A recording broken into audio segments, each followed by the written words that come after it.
Today is Friday, October 15, 2021. Coming up on Roland Martin Unfiltered, streaming live on the Black Star Network in Huntsville, Alabama. A black woman reported missing, found dead days later in an unused police van in the city's public safety complex parking lot. What the hell? The new Texas map could pit two black lawmakers against each other. Congresswoman Sheila Jackson and Al Green costing one of them their job. We will be talking with Congressman Al Green about the GOP's plan. Another Texas teacher resigns after getting caught on video being stupid in a classroom. In Virginia, a white woman wants to remove books from Virginia Beach schools, including those by Toni Morrison, which she hasn't even read. We've been talking about the Benton Harbor water crisis tonight. The city's mayor will join us to talk about what is going on there. Thousands of black Americans need a kidney transplant, but a scientific test eliminates that possibility. I talked to a doctor who will explain how a medical test uses race to keep people off the transplant list. And in our Education Matters segment, we'll take a look at how Southern Illinois University Edwardsville ensures kids have a pathway to college through its charter school. It is time to bring the funk on Roland Martin Unfiltered on the Black Star Network. Let's go. He's got it. Whatever the miss, he's on it. Whatever it is, he's got the scoop, the fact, the find. And when it breaks, he's right on time and it's rolling. Best believe he's knowing. Putting it down from sports to news to politics. With entertainment just for kicks, he's rolling. It's on go, roll, y'all. It's Roland Martin, rolling with Roland now. He's funk, he's fresh, he's real, the best, you know he's Roland Martin now.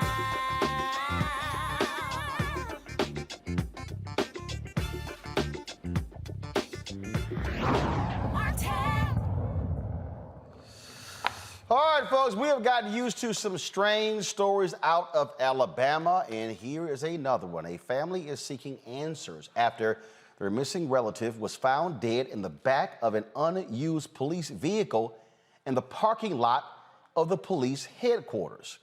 On October 7th, Christina Nance's body was discovered in the unused vehicle outside of the Huntsville Police Department.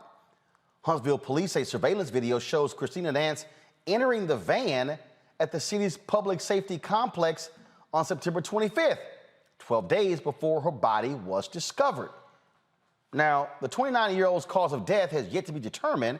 However, the autopsy report says no foul play was involved. Now, Nance's family wants the surveillance video from the surrounding area released. I really don't know how our relative's body was found inside a police van on police property. And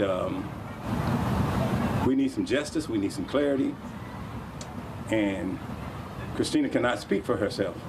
So today we have about 10 to 15 voices that's echoing.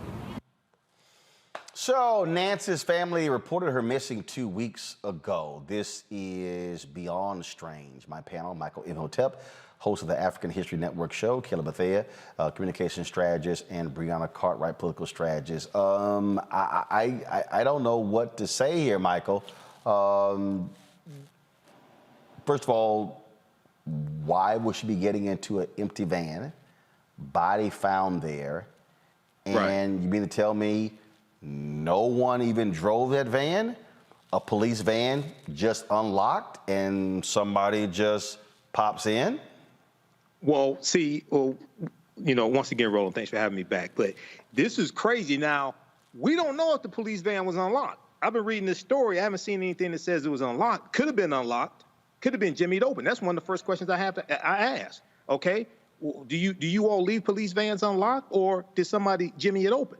Number one. Number two, you would think, I've never been in law enforcement, but I would think if I had been in law enforcement and a dead body showed up in the police van, okay, you would want to release everything that you have, regarding this case that does not compromise the case. Okay, so Yeah, there's a whole lot of questions to ask here. And then one of the other questions I have, and maybe you know this, Roland, looking at the reporting on this from the Griot, it talked about how Christina had been arrested for multiple nonviolent offenses over the past 8 years. What were those offenses? Is it believed that maybe those surrounding that, I don't know what the offenses were, but is there a belief that the connection to those offenses had anything to do with her death? There's a whole lot of questions here. It makes no sense, Kelly, what is going on here. And again, I'm just sitting here going, how does somebody spend that long in a police van and nobody notice? I couldn't tell you, because for what I know about police office locations and the like, there's rarely a time where someone is not coming in and out by way of going on patrol, going to a scene, what have you. And considering that you have to use these vehicles for transport on a regular basis, it baffles me as well how someone did not notice a body in a police vehicle. It is upsetting to me how, if it weren't for media like yours and other Black-owned media sources, this story would have been swept under the rug. Who knows how many other stories are like this one, in which a Black woman is in peril or even deceased by way of some shady police officer work. Not saying that happens all the time, but God knows how many times it happens and we don't know about it. So thank you for bringing this issue to light, and hopefully we can get some answers for the family. And Brianna, if you're this police department, you may want to be a hell of a lot more aggressive to figure out what's going on. How about conduct an investigation like you would if it didn't involve the police department? Right, Roland. That's the key part. We don't know where the forensic evidence is. They said that they see evidence. If that's the case, then release those surveillance. You know enough coming and going, and there's too many questions. And it's obvious right now that facts are being hidden, and we're unclear of the motives of why someone else would want to kill her, what the previous issues were, if there's mental health problems. It doesn't make sense. And if this local police does not want to investigate, then truly the FBI needs to get involved, because frankly, we've seen our people get shot in the street, already arrested, killed. There's so much distrust there. And so knowing this, they should be upfront and showing at least the surveillance video. It needs to be properly investigated, period. Yeah, I'm just not understanding, at all this. And look, it's a very, very strange story that we're going to continue to follow as best that we can. All right, folks, going to go to a break. We come back. We're going to talk about Texas and the redrawing of maps. This is happening all across the country.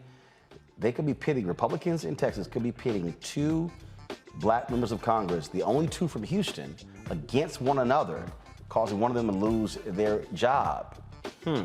We'll talk with Texas Congressman Al Green about this issue. Next on Roland Martin Unfiltered on the Black Star Network.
Betty is saving big holiday shopping at Amazon. So now, she's free to become Bear Hug Betty.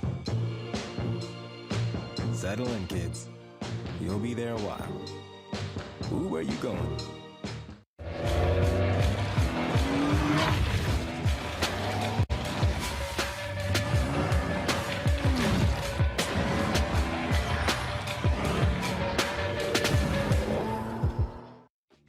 What's up, everybody? It's Godfrey, the funniest dude on the planet. Hey, I'm Taj. I'm Coco. And I'm Lily. And we're SWV. What's up, y'all? It's Ryan Destiny, and you're watching Roland Martin Unfiltered. All right, the proposed new maps in Texas may pit two black lawmakers against each other if the maps get approved. Members of Congress Al Green and Sheila Jackson Lee are both from Houston. They may face off in the next congressional election if the plan that the GOP is putting forth becomes law. Both members of Congress plan to go to court to fight this move if it is passed. Joining me now is Congressman Al Green out of Houston, Texas. Frat, glad to have you back on the show. What the Republicans are trying to do is they want to consolidate two some called black districts, shifting voters elsewhere. Just your assessment of what they're trying to get away with in our home state. Well, if they can get away with it, what they would do is eliminate a person from Congress by gerrymandering the person who's been elected out of Congress. As you know, the House is very close, just a handful of votes separating the two parties. They pick up two additional seats here in Texas, gerrymander one person out, that's 3 seats in Texas alone. So we have good reason all over this country to be concerned about this type of activity, because if it succeeds here, it won't end here. And what we're seeing, not only this, so this is a headline in the Texas Tribune. Folks, go to my iPad. With surgical precision, Republicans draw 2 congressional districts that dilute power of Hispanic and Asian voters, because they've been getting their butts kicked in the Texas suburbs in Houston and Dallas, and so they are trying to maintain white power by screwing over minority voters in Texas.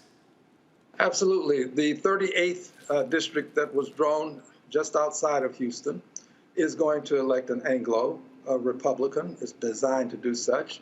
You couple that with what's happening with the 18th and the 9th, and then you couple that with the fact that the growth in Texas, 95% of it was among minority persons.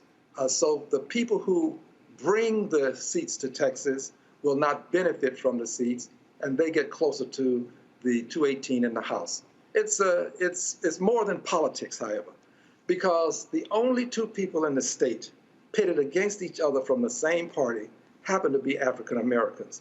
I think it's a little bit more than politics when you see this kind of thing happen. Well, here's the subhead of this Texas Tribune article. The GOP is losing its hold on suburbs of Dallas and Fort Worth as they grow more diverse. 2 proposed districts show how far the party is reaching to entrench rural white electoral power. Again, by screwing over black voters in Houston, same thing. This is about white power. This is what the whole deal is. 95% of all of the population growth in Texas in the last 10 years has been from non-white voters, yet Republican Party is trying to reward whiteness. Well, the Republican Party has tried not only this as a means of holding on to power, they're challenging elections. As you know, the president at that time, Trump, he carried Texas. Yet there's a desire to recount ballots in Texas. They're setting up this scheme such that even when they lose, they can claim they won. And if they have people in proper places, they can challenge elections. What happened at the Capitol was no accident. Those people were there to challenge the election. They were there to subvert the election. And if they had gotten away with it, only God knows what this country would be like today. I believe that there is this sincere effort on their part, while I don't think it's a good thing, to bring Trump back to office.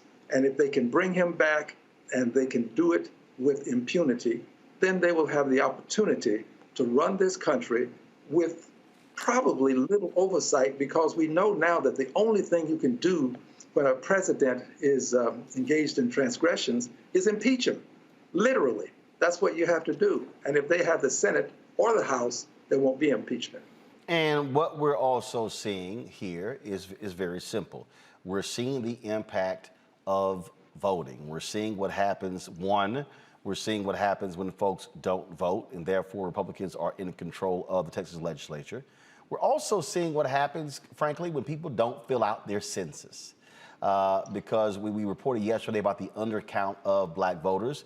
When Texas chose not to even spend money on the census, then when they realized late in the game, oh my goodness, we could potentially lose out, and they tried to hurry up and ramp up because they did not want to count black and Latino voters. Here's a graphic here that shows who's going to be losing. 7 states will lose House seats: California, Illinois, Michigan, New York, Ohio, Pennsylvania, and West Virginia. If you look at those states, California is blue, Illinois is blue, Michigan, even though Biden won, is red. New York is blue, Ohio is red, Pennsylvania is red, West Virginia is red. They're going to try to knock Democrats out. Now, in Illinois, you have Republican Adam Kinzinger, who is complaining that Democrats have redrawn his district, but you have Republicans in Florida who want to redraw the districts. They want to take over the House literally by just redrawing districts in Texas and Florida. Gerrymandering people out of office, literally. I said it earlier, and I'll say it again. Jackson Lee and I were duly elected. We were elected from districts that were approved by the court, because last time we had to file lawsuits. And now there's an effort to gerrymander out of office people who were duly elected by the people in Texas. But Texas has proven to be the proving ground, if you will. This is where trial balloons are floated. And if they can succeed in Texas, they can succeed elsewhere. Remember, Texas was a state that had white primaries. And when the Supreme Court said, Texas, you can't have a white primary in 1944, Texas then went to white pre-primaries. This has been the state that has been before the courts since we've had that Voting Rights Act. Texas has always been in and out of court. We cannot allow them to succeed in Texas. So I'm asking persons to please understand what's at stake and govern yourselves accordingly. And obviously, you and Congresswoman Jackson Lee are prepared to go to court if necessary. Are you going to make the argument that this effort here dilutes the voting power of black voters? We'll make that argument, coupled with the fact that it separates communities of interest, coupled with the fact that the persons who happen to be holding office are persons of African ancestry. And quite frankly, there can be some invidious discrimination involved in this. We have to make all of these arguments. I don't think we leave anything on the table, and I think we take it all the way to the Supreme Court if we have to. But the important thing to remember is what you said earlier. We must vote. We must vote. When we fail to vote and we lose the presidency and we see judges appointed to the Supreme Court using 51 votes, not going to cloture to get it done, then we understand how important this vote is. That Supreme Court is an entity that can make a difference in the lives of people. 435 members of Congress and 100 senators can vote to make something a law, and the Supreme Court, with 9 members, 5 of them voting for something, can change it. 5 people on the Supreme Court can undo what 535 members of the House and Senate have done. Questions from my panelists. I'll first start with you, Brianna. Yes, thank you. It's been very frustrating. I've been focusing on Michigan with Delta Sigma Theta Sorority Incorporated, and there's been a lot of open commission meetings and allow for us to submit our maps and discuss it and keep our community of interest together, so they say now. But I know in Texas, there's been a 95% of population growth from people of color, and it was centered in suburban communities. Knowing that, our maps should be drawn accordingly. I'm not as familiar with Texas's process, because I know everyone does it differently. And in Michigan, it was voted that we have commissions. But how involved was the meetings? How are they being ignored or not? How are they being told to people to engage? Just what is the process within, and is it still too late to bring people in to have our voices heard and keep our voices together? Because as we know, and as Roland said, there's power in our vote. And not only have they been restricting us to vote, but also, once we vote, they dilute it, right? And so we want to keep our vote and our communities of interest together. And so what has been the process up to this point, and how can we get more involved in Texas? Excellent questions. Let's start with the process. We were not given the opportunity to present our maps and to have our voices heard to the same extent as our colleagues across the aisle. They had an opportunity to meet and to confer, and literally they put together a map that Congresswoman Jackson Lee and I opposed. In fact, we went before the Senate and opposed it. In so doing, we discovered something about the rules.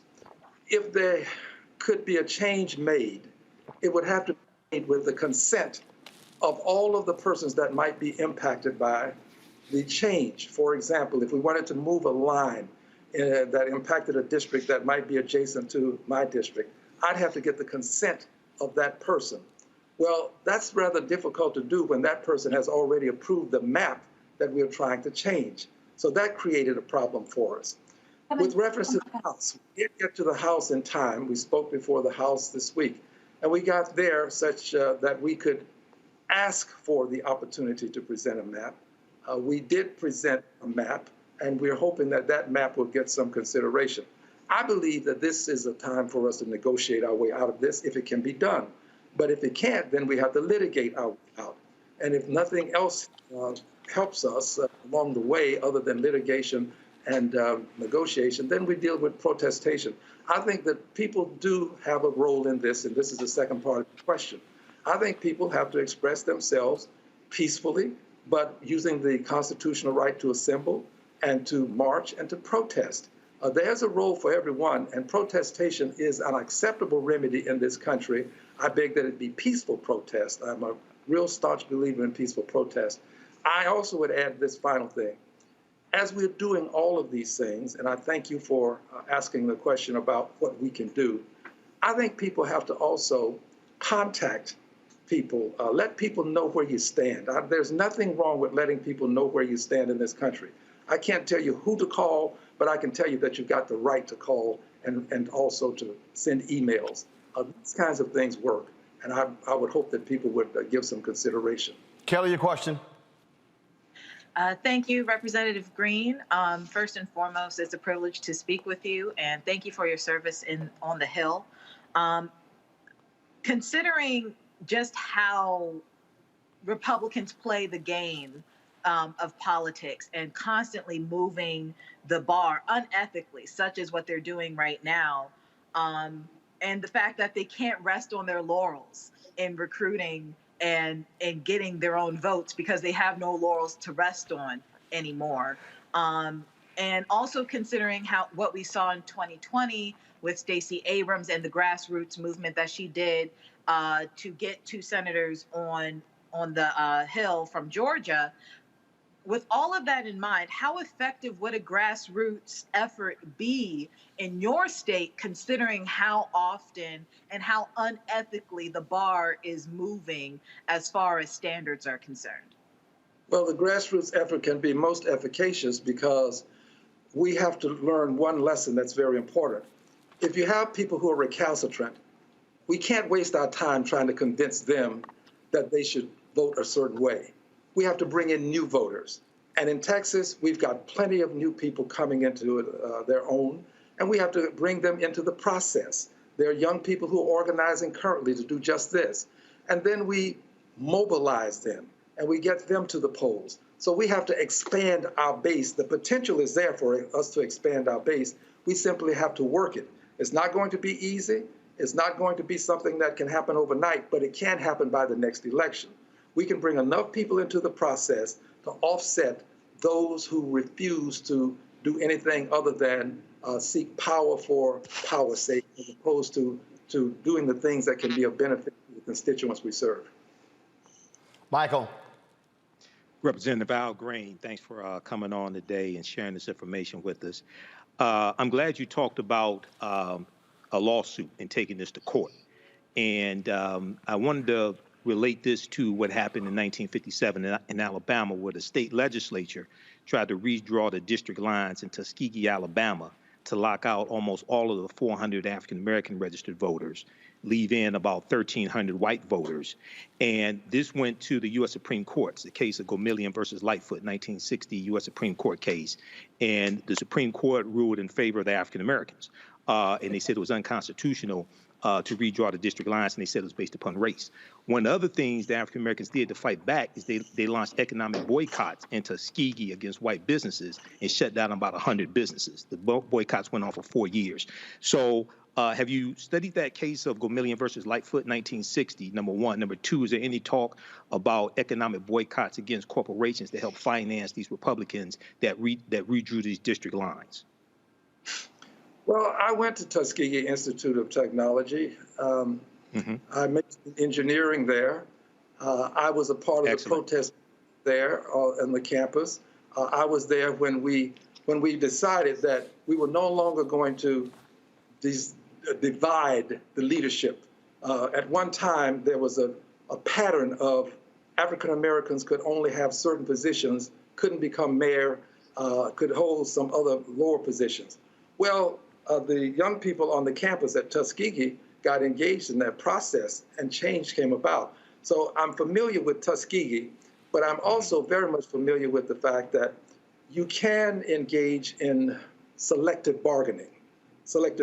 I was the president of the Houston branch of the NAACP for about a decade.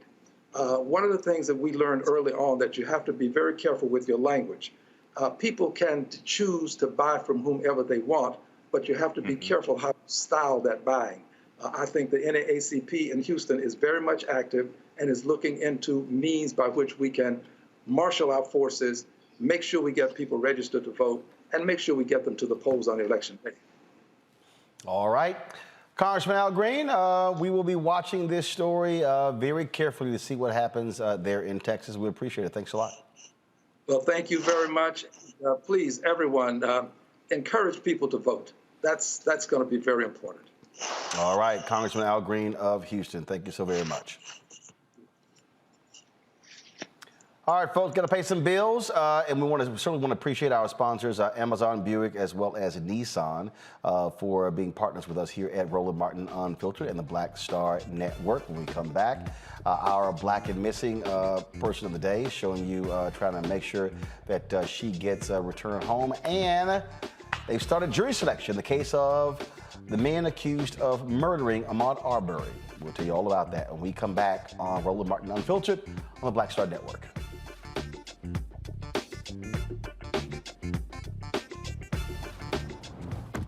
Oh, that spin class was brutal. Well, you can try using the Buick's massaging seat. Oh, yeah, that's nice. Can I use Apple CarPlay to put some music on? Sure, it's wireless. Pick something we all like. Okay, hold on. What's your Buick's Wi-Fi password? Buick Envision 2021. Oh, you should pick something stronger. That's really predictable. That's a really tight spot. Don't worry, I used to hate parallel parking. Me too. Hey. Really outdid yourself. Yes, we did. The all-new Buick Envision, an SUV built around you. All of you. Once upon a time, there lived a princess with really long hair who was waiting for a prince to come save her. But really, who has time for that? Let's go. Feeling myself. I'm feeling She ordered herself a ladder with Prime one-day delivery, and she was out of there. I want some hood girls looking back at it and a good girl in my tax bracket. Now, her hairdressing empire is killing it. And the prince? Well, who cares? Prime changes everything. I'm Bill Duke. This is Diala Riddle. What's up, y'all? I'm Will Packer. I'm Chrisette Michelle. Hi, I'm Chaley Rose, and you're watching Roland Martin Unfiltered.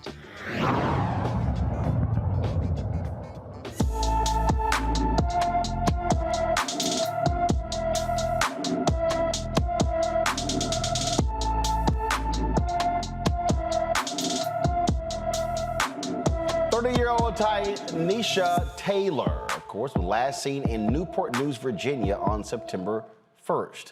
Taylor is 5 feet 6 inches tall, weighs about 100 pounds, and has dark brown dreads with blonde tips. She also has a tattoo on her lower back, dark spots on her leg, and a burn mark on one of her arms. She was last seen wearing black pants and a black shirt with a white stripe across her sleeve. If you have seen Tynesha Taylor or know where she might be, please call the Newport News Police Department at 757-247-2500, 757-247-2500. Folks, more than 1,000 potential jurors are expected at the Glenn County, Georgia courthouse Monday to begin jury selection in the murder trial of the man accused of killing Ahmaud Arbery. Glenn County Superior Court Clerk Ronald Adams says pretrial publicity surrounding the February 2020 slaying required to summon such a large jury pool. Greg and Travis McMichael and their neighbor, William Roddy Bryan, are charged with murder for chasing and shooting the black man as he ran in their neighborhood. The trio is also facing a federal trial related to the murder of Ahmaud Arbery. That jury selection for that trial is set for February 7, 2022. This is going to be certainly a trial that people are paying lots of attention to, Kelly. And again, it is the trial of the man accused of killing Ahmaud Arbery, not the Ahmaud Arbery trial. Sure. I think people need to look at this similar to how they did the George Floyd case, and that, again, like you said, it is the killer who is on trial, or the alleged killer on trial, and not the victim himself. The facts of the case will come to light, and hopefully we will get a conviction that is in favor of justice for Ahmaud Arbery's family. But as far as putting Ahmaud Arbery on trial by way of social media and other things, things that come to light regarding his character or what he's done, all of that is irrelevant, because at the end of the day, he did not die at the hands of what he did. He allegedly died at the hands of what this man is on trial for. So that's what we need to focus on. Brianna? Yes, exactly. Clearly, this was a murder, despite the fact that, they're claiming self-defense, but they pursued and chased him. They hit him with their truck and then started altercations that killed him. And it's all recorded. And even the fact right now that they're trying to have Arbery's mental health records admissible in court to someone pay an aggressive person is already foul play, because we know for the rule of evidence that it wouldn't allow for Arbery's mental health. And so I'm glad the judge made sure and did a fair call on not allowing that to happen. This is about white men in the South in a pickup truck with guns that pursues down a black man in broad daylight. You see it right there, in broad daylight, to shoot him like it was a sporting game. And this is a modern day lynch mob. And so, black people don't have faith in the judicial system. The odds are stacked against us. And there needs to be repercussions for white people who execute us in the street. And there's recorded video of it. And, we're all shocked when the guilty verdict came into George Floyd. And we hope that the right thing is done in this case as well, and that this jury is selected correctly, and that the jury does the right thing. Michael? Well, Roland, this is going to be an interesting trial. You just had last week, you had Travis McMichael, who did not want the Confederate battle flag vanity plate on his truck at the time that Ahmaud Arbery was killed. He does not want that admitted into evidence, even though that was on his truck at the time Ahmaud Arbery was killed. You have their defense, who wants to enter into trial the fact that Ahmaud Arbery was on probation when he died, like that has something to do with him being killed and you chasing him. You didn't know that before you chased him and hunted him down like a dog. And then they want Ahmaud Arbery's mental health records to be admitted into evidence as well. But, white supremacy will make you crazy, especially in Georgia, which has the largest Confederate monument in the country. It's called Stone Mountain. So this is going to be an interesting trial, but 1,000 jury notices sent out. This is another reason why it's important to register to vote, because you can only get a jury notice if you're actually registered to vote, because that's where they get the names and addresses from to send the jury notices to. Okay, so this is also an example of the electoral process as well and the importance of it. Let's talk about this Minneapolis trial. A former Minneapolis cop charged with the death of Daunte Wright during a traffic stop will be using "it was an accident" as her defense in her upcoming trial. Kim Potter is charged with first-degree and second-degree manslaughter after she shot and killed Daunte Wright. Her attorneys may argue Wright's death was an innocent accident or an innocent mistake during the November trial. Potter thought she was drawing her taser, not her gun, when she fired at Wright. Prosecutors plan to show that her use of force was reckless and endangered Wright. The trial is set to begin November 30th. Okay, I get it, Michael, saying it's an accident, but somebody still died. Absolutely. I mean, you can, my bad, but he's still dead. Right. Well, this is what I said she was going to say. I told my listeners this. I said she's going to get on the witness stand, break down crying. She's going to have a Bible. She's going to say, "I didn't mean to kill that boy. I feel so sorry about this little baby," all this stuff. And this is what was going to happen. Well, let's keep in mind, Betty Shelby, in Tulsa, Betty Shelby rehearsed her testimony about 1,000 times. Betty Shelby is now teaching officers how to get off. Betty Shelby was the only officer who fired a gun. She was there with other officers. She felt so threatened, she had to shoot Terrence Crutcher. She was the only one who fired her gun, and she's a free woman teaching other officers how to get off. Now, hopefully, this officer here is Kim Potter is convicted, but I ain't, watch whiteness work. I ain't so sure about this one here. Yeah, I'm there, Kelly. The reality is we've seen numerous police officers get away with stuff. We absolutely have. And this is kind of what I was afraid of when it came to the George Floyd case. Don't get me wrong. I am happy and pleased with the outcome of that case, and that, the right man was convicted and sentenced properly. Although the length of the sentence is neither here nor there, but the justice system worked in that one case. But look at the facts of George Floyd case. Everything had to be perfect, above reproach, and beyond the standard of beyond a reasonable doubt in order for Chauvin to be convicted. In this case here, we're talking about a woman who is claiming that there was an accident, even though accidents happen every single day and people get jailed for accidents every single day.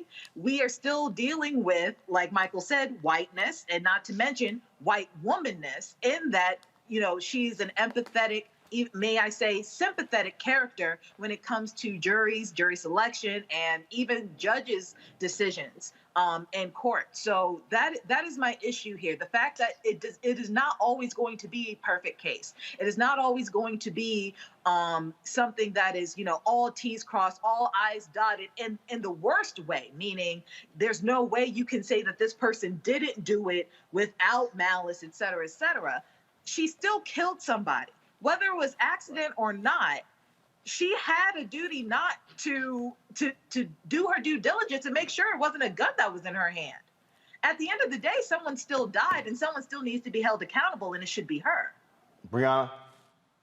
Yeah, so my whole thing is not talking about it as an accident. I've discussed this case with a sheriff, and most police officers are trained to carry the taser on the opposite side of the gun, so they do not make that mistake. And so I do not think that's going to hold in court. But as it's stated, legally, even if it was an accident, manslaughter is still something that they can be charged for, and definitely they're accountable for taking a life. And so to see how it plays out is going to be very interesting. But sorry, I made a mistake does not allow for the officer to be let go. And so, it's interesting.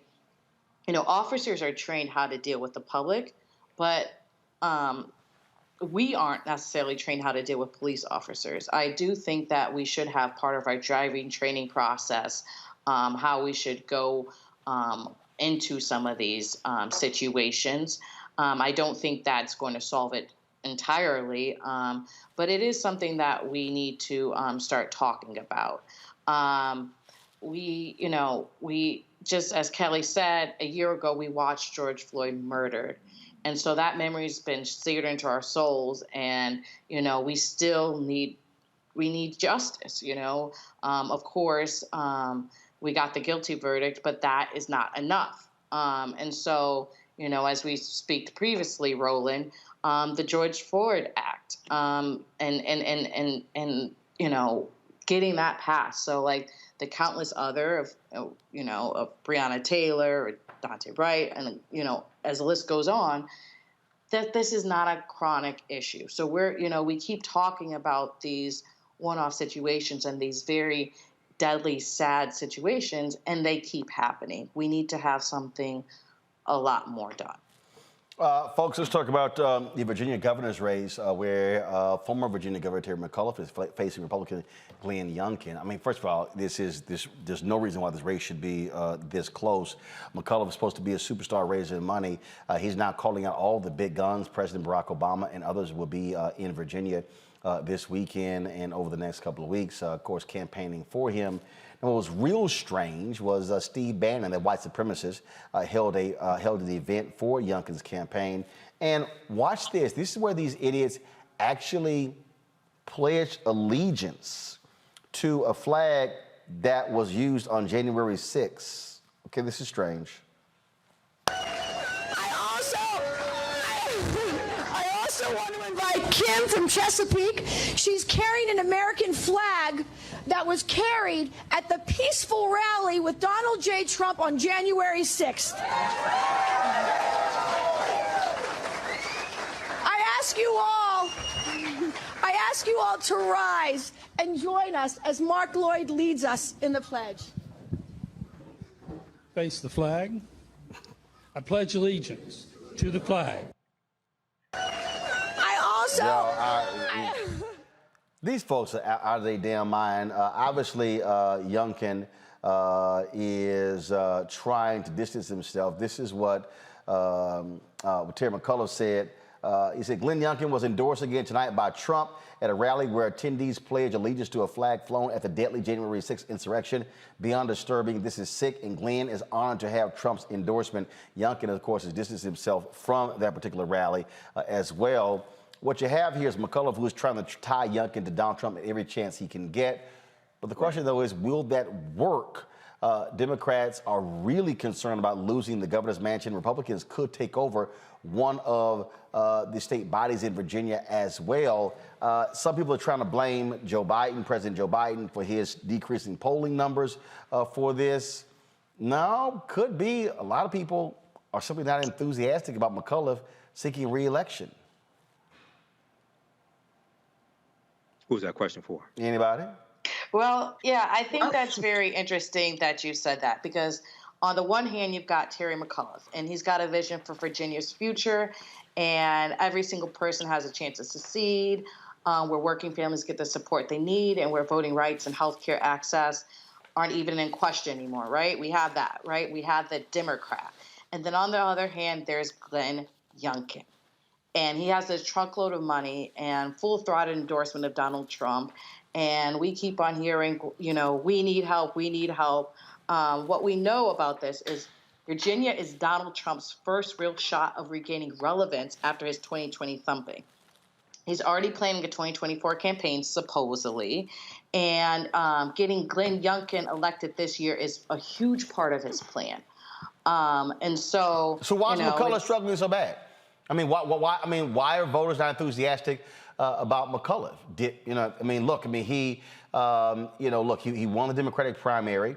You had 3 black candidates who were running. So what's going on here? Yes, I think that I don't necessarily know, right? I haven't been in Virginia this cycle physically.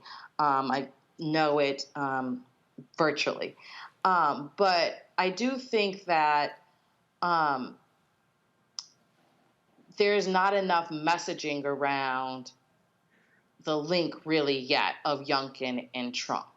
You know, it was tossed up. But that's all McCullough keeps talking about. I mean, look, again, you can message all day about Trump and Youngkin, but you kind of got to have your own message to cause somebody to say, hey, I want to go out and vote for you. Mm-hmm. Exactly. A lot of this has to do with messaging and talking about how you being in office is going to make people's lives better. Connect your policies with people's conditions and how you're going to make it better, and then show how the policies of the opposition is going to make their lives worse, and then connect it to Trump. Okay, but just talking about this guy's connected to Trump, Youngkin is connected to Trump, etc. He's going to be Trump 3.0, what have you. That's not going to be enough. Okay.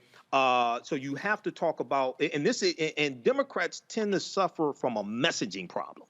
They're suffering from messaging right now. You talked about this a few days ago when you had DeMario Solomon Simmons on.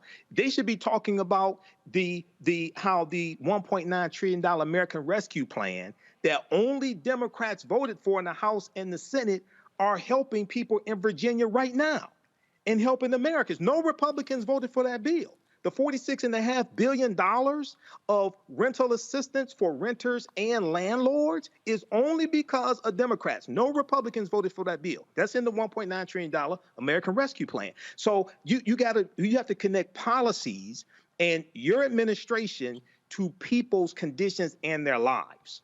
I mean, I live in Virginia, Kelly, and I don't know what the hell McCullough's message is.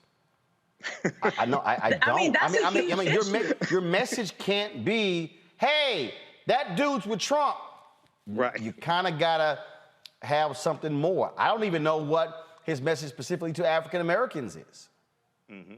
And you know, I don't live in Virginia, but I live in D.C., which means I get a majority of the commercials for this gubernatorial race, even though I live in D.C. And you're absolutely right. You do not hear a clear message coming out of McCullough so much as you hear a "I'm not Trump, therefore you should vote for me" message. And people are forgetting that, you know, and Virginians aren't forgetting, and I think this might be the crux of the issue. He was already governor. He's running again for governor. Northam is the in-between between him and whoever the next governor is going in Virginia, the Virginia Constitution limits you to one term. One term. Now, frankly, I think that's stupid, but limits him to one term. Right, so he was governor.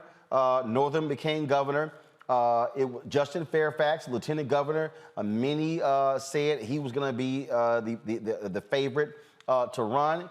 Then he had 2 allegations of sexual assault against him. Neither one was proven. There was no impeachment hearing.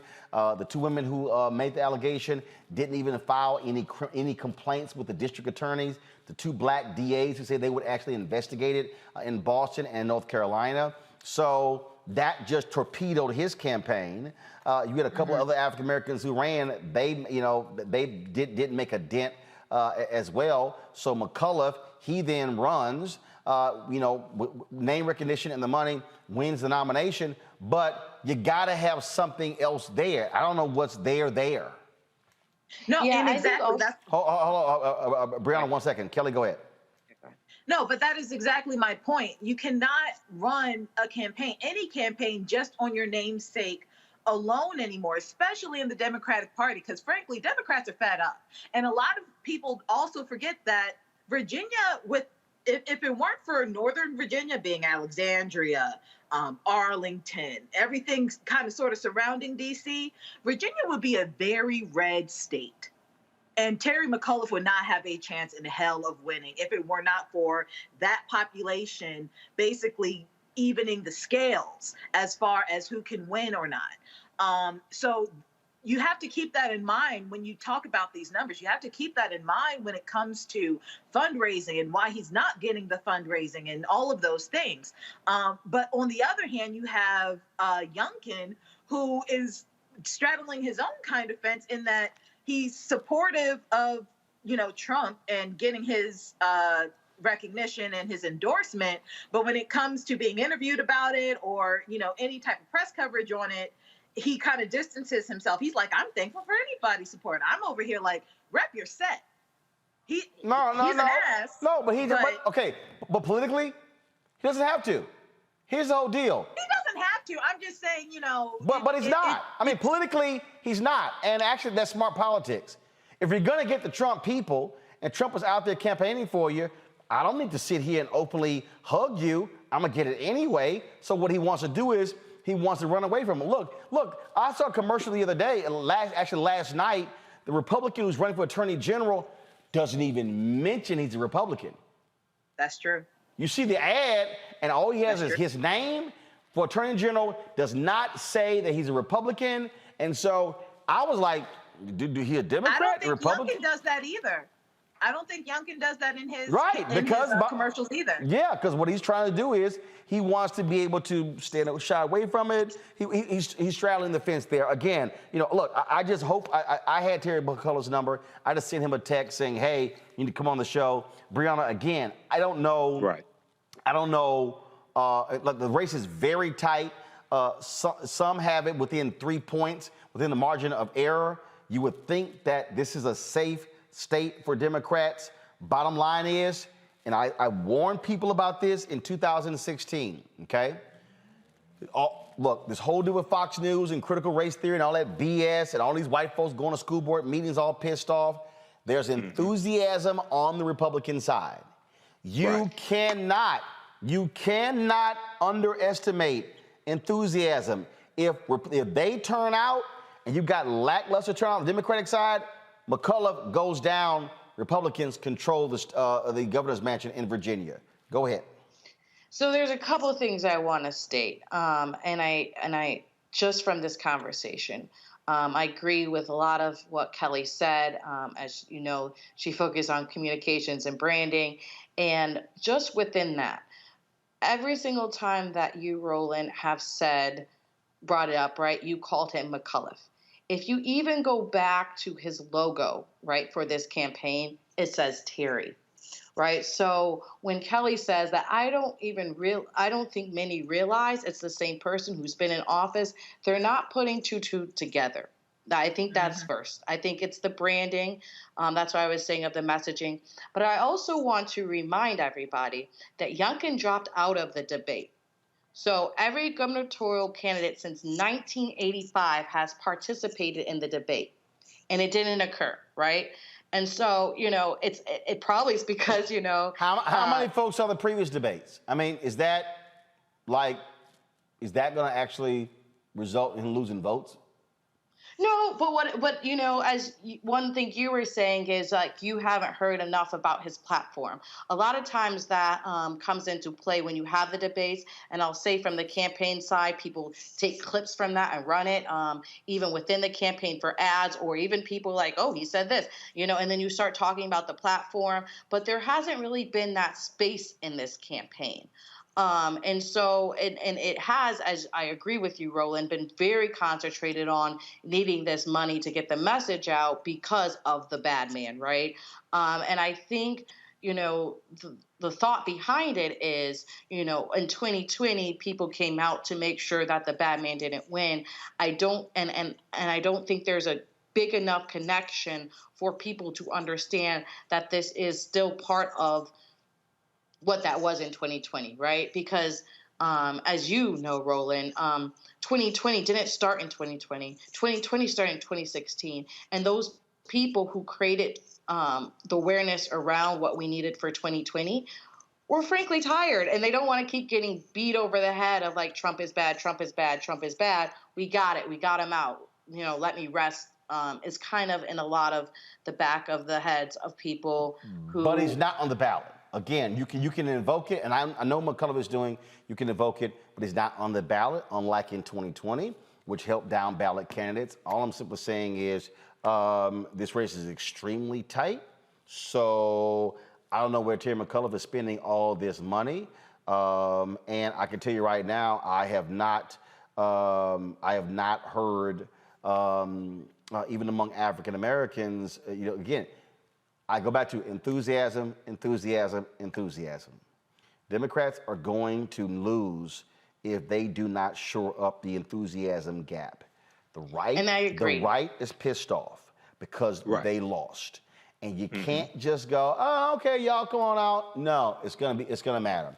All right, folks, got to go to a break. When we come back, we're going to talk about Benton Harbor, the water crisis that's happening in that particular city. We'll talk with the mayor of Benton Harbor, Michigan, next on Roland Martin Unfiltered. Don't forget, folks, you can download the Black Star Network app, available on all platforms, Apple phone, Android phone, Apple TV, Android TV, Roku, Amazon Fire Stick, Xbox, Samsung as well. And be sure to join our Bring the Funk fan club. Every dollar you give goes to support this show.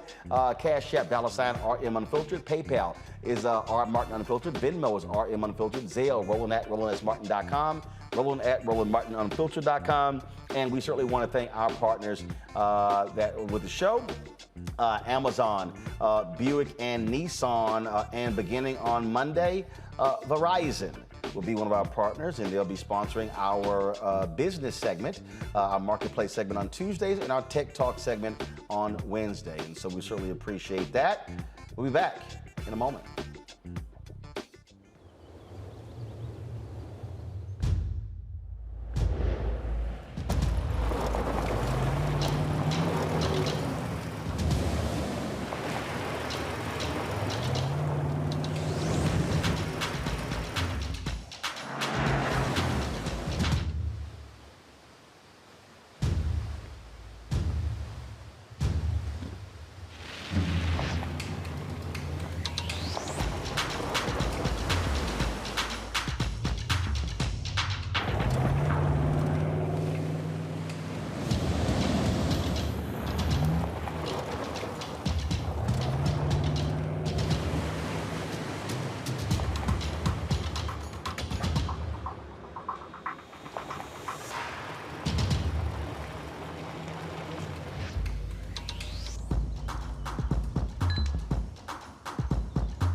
Maureen is saving big holiday shopping at Amazon, so now she's free to become Maureen the Merrier.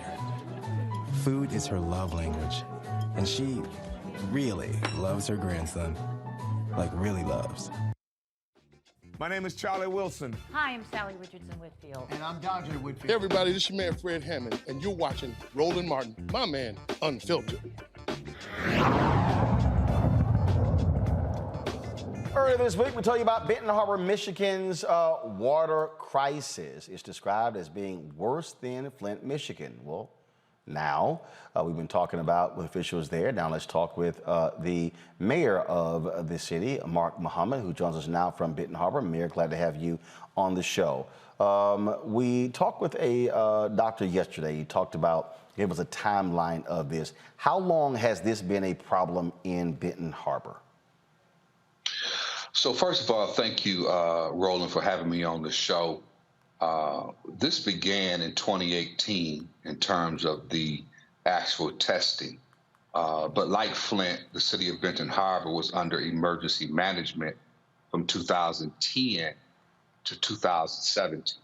So when local control was restored, and it was very abruptly, a lot of parts were flying and a lot of moving parts. So this is when we were approached by EGLE, Michigan Department of Environment, Great Lakes and Energy, and they began to work with us under an administrative consent order on the water quality.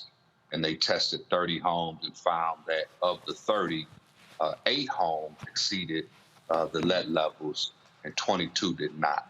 And this is where the process of every 6 months testing, notifications being sent out. And, you know, like in most black cities, you know, bad news spreads fast. So it was very well publicized. However, we waited for resources. So yesterday we had a doctor on the show who said that the company that you guys work with, that when it comes to the water, said, hey, if you guys raise water rates, then we can replace these pipes over the next 20 years. And the city council agreed to that. That true? 20 years? Right. So, you know, it's been a lot of misinformation that has been disseminated So initially, as I stated, the city of Benton Harbor just came out of receivership where a financial emergency was declared.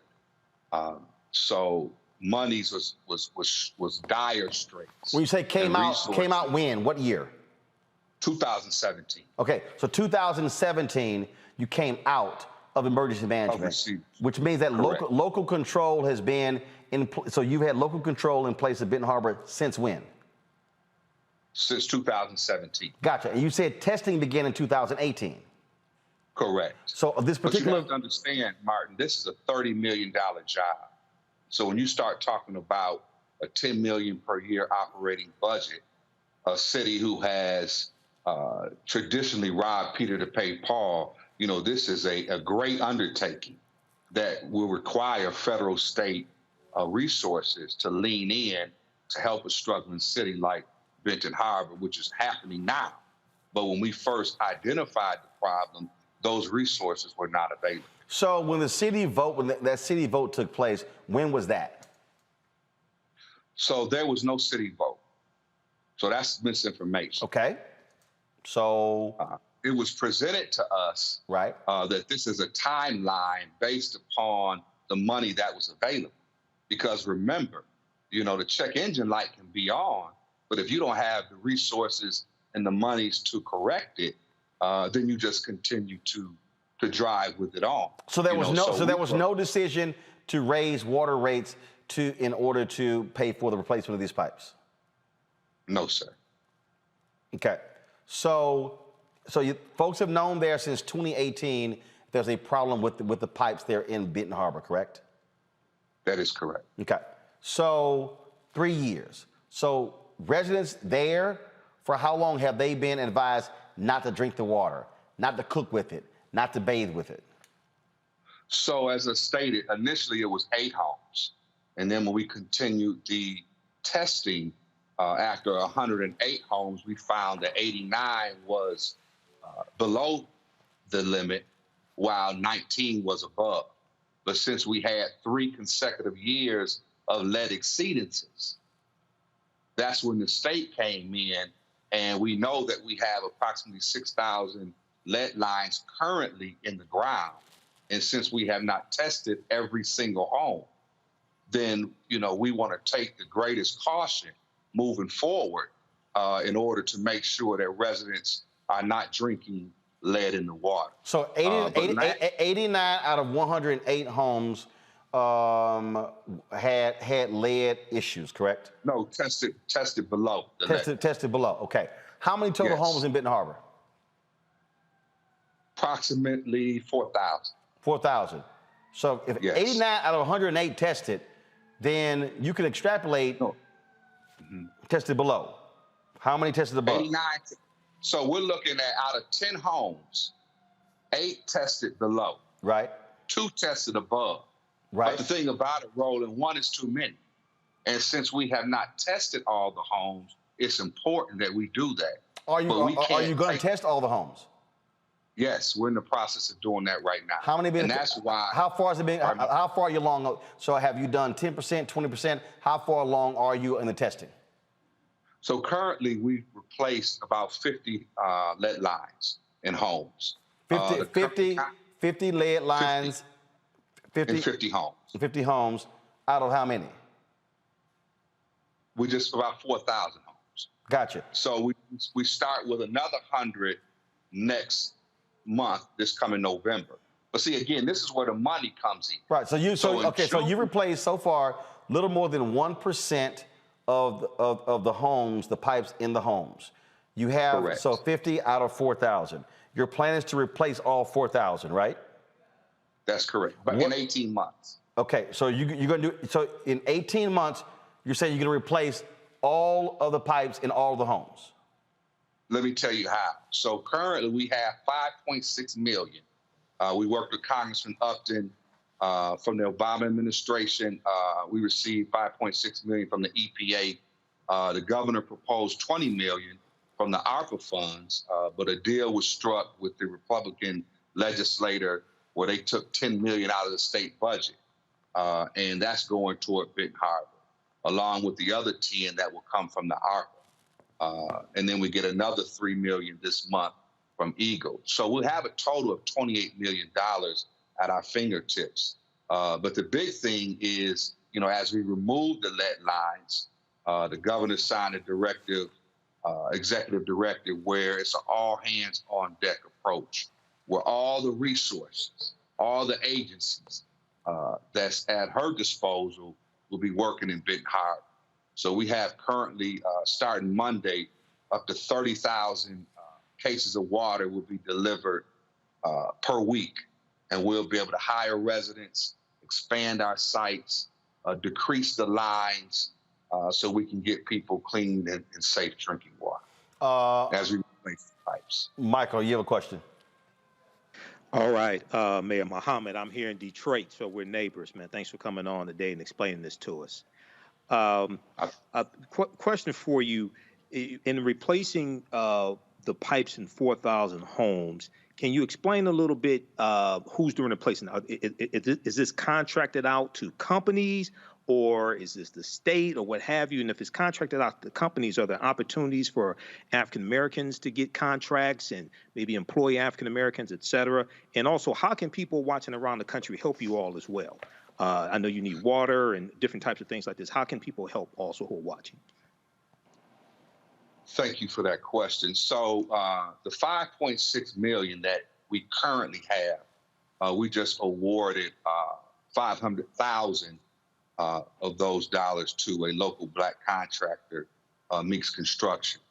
And we hope to continue to work with other local contractors in the process. But one of the things that we have coming from the arm and muscle of the state is the $20 million there.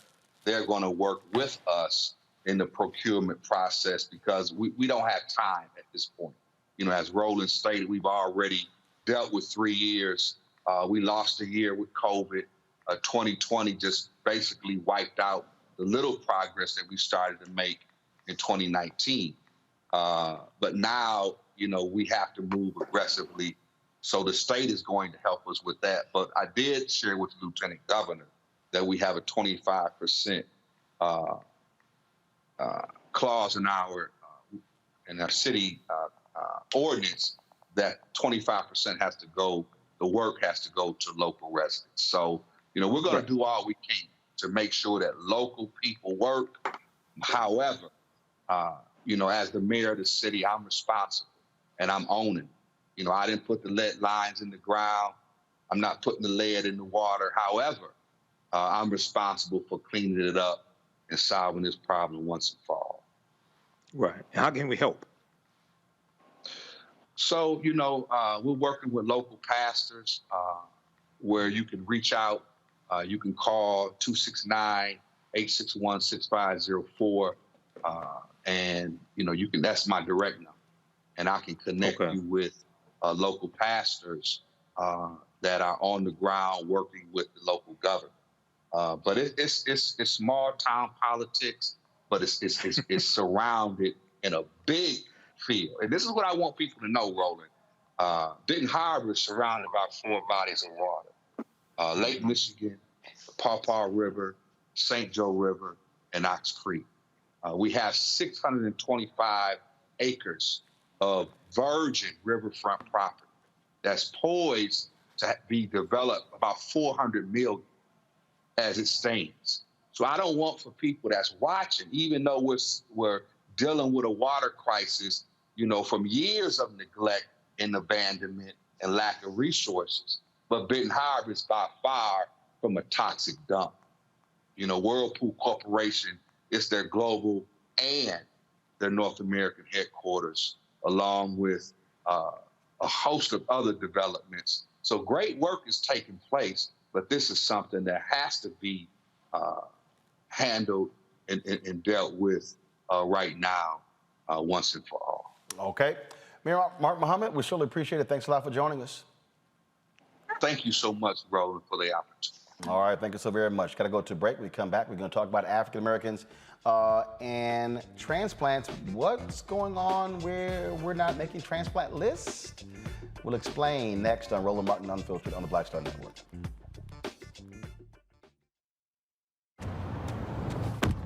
Oh, that spin class was brutal. Well, you can try using the Buick's massaging seat. Ooh, yeah, that's nice.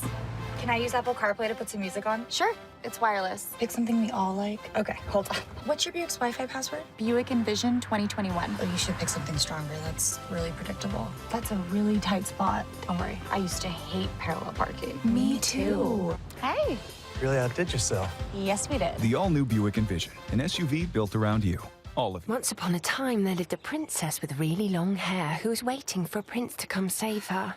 But really, who has time for that? Let's go. Feeling myself. I'm feeling She ordered herself a ladder with Prime one-day delivery, and she was out of there. I want some hood girls looking back at it and a good girl in my tax bracket. Now, her hairdressing empire is killing it. And the prince, well, who cares? Prime changes everything. But I'm back at it and I'm feeling myself. Hi, I'm BB Winans. Hey, I'm Donnie Simpson. What's up? I'm Lance Gross, and you're watching Roland Martin Unfiltered. Black Americans make up 13% of the population, but account for a third of kidney failures in America. African Americans have high rates of high blood pressure and diabetes, which exacerbate kidney failure symptoms. More than 30,000 African Americans are waiting for an organ. More than 28,000 are waiting on a kidney. Last year, over 8,000 organ transplants were performed on African Americans. More than 2,000 of those donors were black. One of the tests used to determine the need for kidney transplants, the glomerular filtration rate, or EGFR test. It raises kidney function for black patients up to 16%. Now, why would the kidneys of African Americans function higher than any other group? To answer that question, the attending nephrologist and assistant professor of medicine and epidemiology at the University of Pennsylvania, Dr. Let me get this right, Mlk Memorial. Did I get it right? Enania, pretty close. Okay. Pretty close. Thanks for having me on. Glad to have you here. So explain what this issue is, because you know there are a number of African Americans who have kidney issues, and so explain this test and what the whole problem is. Yeah, so it's pretty complicated. I'll try my best to make it very simple. So there's a test, a lab test that is called EGFR, like you said, that is an estimate of how well somebody's kidneys are functioning. And the kidneys primarily remove waste and extra water from the blood. And so the EGFR number, how we explain it when we see patients, or how I explain it when I see patients, is that if the EGFR is, let's say, 60, I say your kidneys are working about 60%. Now, this equation was developed 2 decades ago, and what they found was that African Americans had a higher biomarker. We use creatinine in these EGFR equations. It's a biomarker that we all have in our bodies that detects how well our kidneys are working. African Americans in that study had higher creatinine levels compared to all of the other racial groups that were looked at, primarily white individuals. And so what they did was to introduce a multiplication factor to account for that difference. And so what happened, as you stated, is that most laboratories and institutions report 2 EGFR numbers, one for African Americans, which is usually 16 up to 21% higher than non-African Americans. And so there's usually 2 EGFR values that are reported in the lab. So, for the person who is sitting at home who's saying, okay, how does this impact me? What can I do about it? What do you tell them? Well, what we say is, first of all, you should always ask your doctor, what race is in the medical record? Like, what race is being used for me, and how is that affecting my care? So the issue with using Black race in EGFR equations is that we have international guidelines that say someone can be listed for a kidney transplant when your EGFR is equal to or less than 20. Now, you can imagine if you have 2 people, Black and white, who are the same sex and the same age, they're going to have different EGFRs, which means that a Black person would have to wait to get listed for a kidney transplant because they're seen as healthier than the non-Black person. And so what I would tell people who have kidney disease is that you ask your clinician, is race being used in my clinical care? And if you have severe kidney disease and you are needing a kidney transplant, ask them to use a different test that does not use race to assess their kidney function because we do have a few options. Questions from my panelists. First up, Kelly. Hi. Given what you just said about asking your doctor about whether testing includes, race as a factor in your testing, is there a way to figure that out on your own volition, or do you have to go to a doctor? And I ask that because, worst case scenario, the doctor is shady or not entirely forthcoming with that information. What can patients do to be as proactive as possible in their care in this situation? Yeah, that's a great question. So, you do need to have a doctor order test to determine what your EGFR is. So there's not a way that they can kind of assess that at home. There's no kit that you can get from a drugstore. So you need to have your doctor order blood tests to see how well your kidneys are functioning. Now, the good news is that as of September 23rd, we have national guidelines that say race should not be used in any EGFR equation or report. And so there is a new equation now that applies to everybody, regardless of their race. And so the number two question after is, are you using race in my clinical cases? Do you know about this new EGFR equation that does not have race? Can you use that for me if it's not being used? Michael. Hello, doctor. Thanks for coming on today. In trying to wrap my head around this and researching this a little bit, can you talk about, well, first of all, can you talk about, is it true or not that because the question was asked, do African-American kidneys work differently somehow? Okay, one. Number two, how is it that for about the past 20 years, this study this process has overestimated the function of African-American kidneys as well? Great question.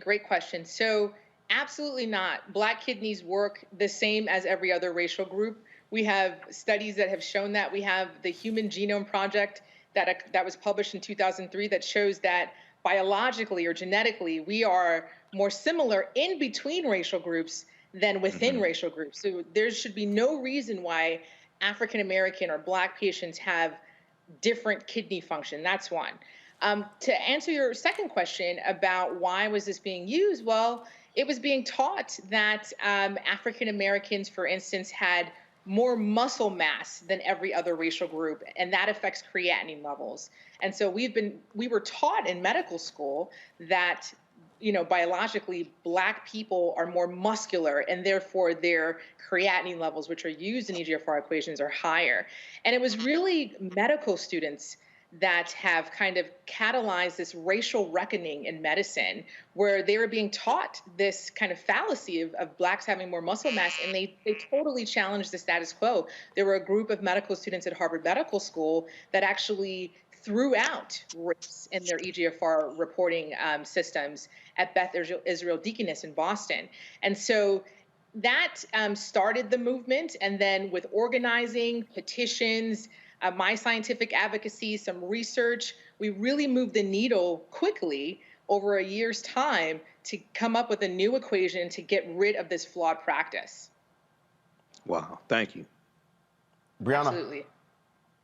Yes, thank you, doctor, for coming on and enlightening us on this very important issue. I just have a couple questions. One is, how do you verify if race is used once you ask the question, for example, and then they say no? Is there a way for you to double check?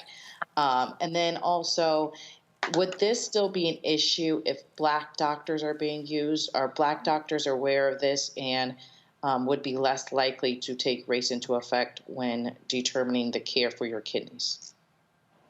So to answer your first question, I think an easy way after you ask your doctor is to say, can you just print up the labs for me so I can look at them and go over them with my family or with myself at home. That's a nice way to verify so you can actually see how it's being reported in that doctor's office or that hospital. That's one way to do it. I think that's the best way to do it. And then the second question is, having an African-American physician help with looking at clinical care in a health equity lens? And I would say absolutely. You know, I trained at a historically Black medical school, Meharry Medical College, and we learned about the social determinants of health. So really, if we could go back in time and look at that original study, what we should have done is incorporated things like diet, medication. Those are the things that can really affect creatinine levels and would have affected the eGFR equation. So what we really should have done is introduced health equity at that time and looked at different social determinants of health that can actually, you know, cause racial differences. And we know that for a fact. I mean, Dr. Du Bois published the Philadelphia Negro in 1899 that showed it was social inequalities that led to racial health inequalities. And so I think, you know, many Black physicians are more attuned to looking at clinical care with a health equity lens. So I do think it's powerful to have more Black physicians caring for patients. All right, then. Well, Doc, we certainly appreciate it. If people want to just get more information on this very issue, where should they go? What site should they go to? So there's been a lot published in the lay media recently. If you just type in race and EGFR, you'll find many articles. There was an MSN article that was just published, a USA Today article that was published, and there have been numerous lay media presses on Google that you can find over the last year that can help with informing people about this topic. All right, then. We sure appreciate it. Thanks a lot. Thanks so much. Thanks for having me. All right, then. Folks, got to go to a break. When we come back, teacher in Texas uses the N-word. See you later. And what the hell is this one administrator talking about that if you're going to teach about the Holocaust, you should teach the other side? There's another side. That's next on Roland Martin Unfiltered.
Maureen is saving big holiday shopping at Amazon. So now she's free to become Maureen the Merrier. Food is her love language. And she really loves her grandson. Like, really loves. Yo, it's your man Dion Cole from Blackish, and you're watching Roland Martin Unfiltered. Stay woke.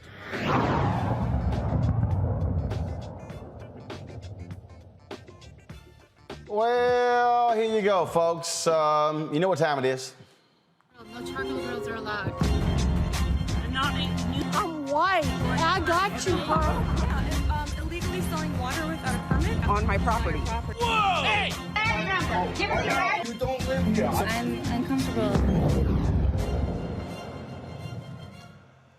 A Texas teacher is out of a job after a recording caught him saying the N-word. Y'all, check this out.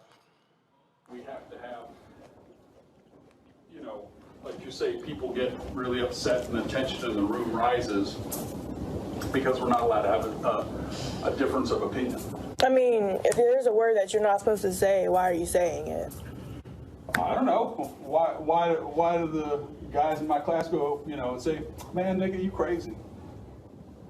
Why do they say that? And why is it because I'm a white guy, I can't say that? Because your ass white. Norman Grunich, who is now a former teacher at Klein Collins High School in Spring, Texas. Yeah, you heard him. Guess what? He ain't got a job. Klein ISD released the following statement about the incident. They said, in Klein ISD, we pride ourselves on our ability to create safe spaces for every child in our schools. The former employee failed to do that and is no longer employed in Klein ISD. The statements made by this former employee do not reflect our district shared vision, our employees, or anything about Klein ISD. We regret that our students were impacted by this language, and if any of them would like to talk to any of our counselors, we will make them available. Every child deserves to feel safe and have a positive learning experience at school. We are deeply sorry that this former employee failed to do this for our students. This incident is still under investigation at this time. Kelly, really? I'm just saying. Do we actually need a debate on this one? Dude. What, girl? I can't say it. Now hold up. Now, since you no longer have a job, now you know why. I mean, but not only that, a couple things here. One, why are you upset that you can't say the same thing as a minor who probably doesn't understand the gravamen of that word in the first place either? You know, like, the responsibility scales have shifted here. You are the adult and you should know better. Why are you trying to stoop to the level of a student who doesn't? Just point blank on that one.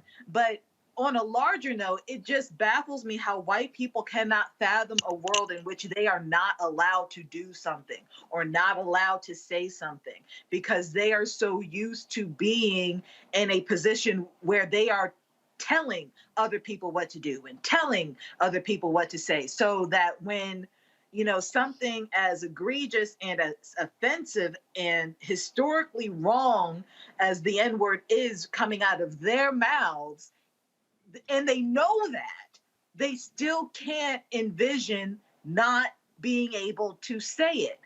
That is baffling to me on many levels, not just because they are white, but that is a psychological issue to me. Michael? Roland. He's a dumbass, okay? Some people should not be in classes, okay? Now, I'm a person, I don't use the N-word and I'm black, okay? I don't do it.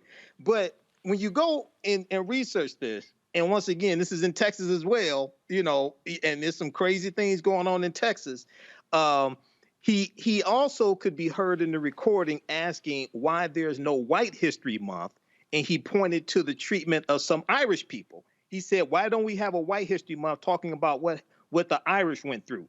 Well, March is Irish American History Month, dumbass. It's been in existence since 1991. Okay? The U.S. government recognizes Irish American History Month. This is what happens when you have unqualified people in the classroom. So, yeah, he should be fired. And this is another example of why America needs a massive history lesson as well, especially in Texas, which is a former Confederate state that came into the Union in 1845 as a slave-holding state. These are some crazy times, and history's repeating itself also. Brianna? Yeah, so I'll say that I wasn't familiar with Texas, but I want to highlight something further than just this, right? Because this is happening not just in Texas. I have a friend who received a call, this just this week, right, about a teacher at a school within Greenville County Schools in South Carolina who allegedly called a student the N-word, and the teacher was only suspended. Of course, we'll be asking for the employee to be terminated, but there's also been history in that same school last year for a student being called the N-word and suspended for 2 weeks at that same school. So it's not a one-off instance, right? And it's not just happening in one state. And you can remember probably in the past in South Carolina, the Malden police officer called a student the N-word and was terminated from the school district and the police department. So we just can't allow this to happen. And hopefully the school district will work with my friend and hold the teacher accountable, fully accountable, or else really more names need to be released and other pertinent information, because it's not just happening in one state. We see this and, you know, it seems like just ridiculous, and we can laugh at it because of how ridiculous it is. in 2021. But this is happening in other states and grievously. And fortunately, here in Texas, he got fired. There's other places occurring, and they're not firing the teachers. And this is a really big issue that's occurring right now in schools. All right, we got another one. Roll it. No charcoal grills are allowed. I'm white. I got you, Carl. Illegally selling water without a permit on my property. Whoa! Hey! You don't live here. I'm uncomfortable. Well, a Virginia woman is doing all she can to remove 6 books from Virginia Beach schools, including Toni Morrison's The Bluest Eyes, which this fool admits she hasn't read. School board members Victoria Manning and Laura Hughes have come together to demand that 4 books be removed from curriculums based on pornographic nature.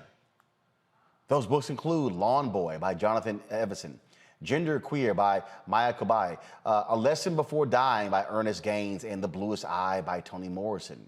Listen to what she had to say about Morrison's book specifically. The next book that I did some research on, and I have it here, is called The Bluest Eye. Now, this is approved for high school curriculum in our schools here in Virginia Beach.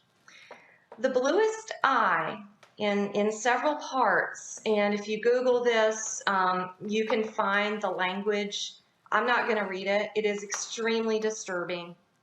It talks in great detail about a father raping and molesting his child and how he got pleasure in it. And this is approved for use in our high school curriculum. These books are vetted. These books are vetted and it got approved. Manning did add Beyond Magenta by Susan Cuckland and Good Trouble, Lessons from the Civil Rights Playbook by Christopher Nixon on the list, but it's unclear why they are being questioned. Okay, you haven't read the book, but you want to ban the book. And she's like, this is not stuff that high school students should be reading. Are high school students that fragile, Brianna? No. And honestly, it's not surprising that they want to ban, they continue to want to ban the truth. And honestly, the people who need to hear it the most want to. White supremacy is still a thing. And I would love to see efforts locally, these books read and provide discussions, even if they're saying Virginia Beach School Board is not going to do it, but really promoting some of this. And I think it's important in high school to dissect what literature is.